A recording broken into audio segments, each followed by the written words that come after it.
seemingly equivalent list initialization results in different behavior. I'm solving this challenge on HackerRank in Python 3 and came up with the following solution. This works fine and passes all test cases.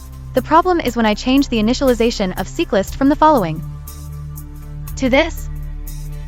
Then all test cases fail and I cannot figure out why. There are no other changes in the code. I've even created the following simple test case just to compare the results of these initialization methods. And the result is as expected.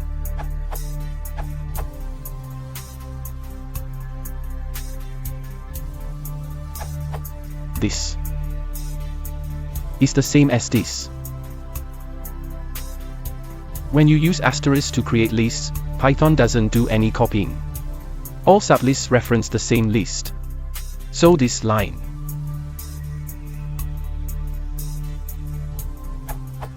appends to all the lists.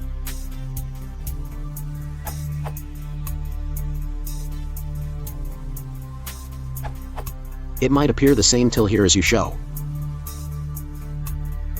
Output. But here is where the difference is visible.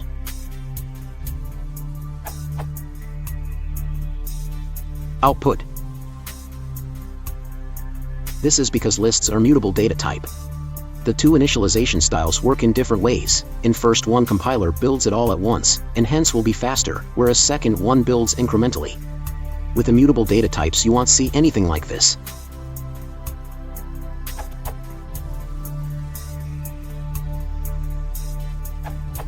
Method 1. Method 2.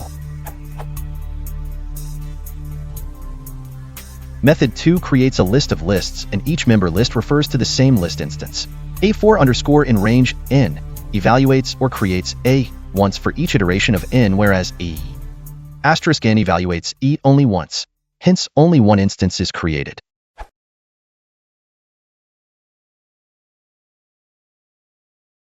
All software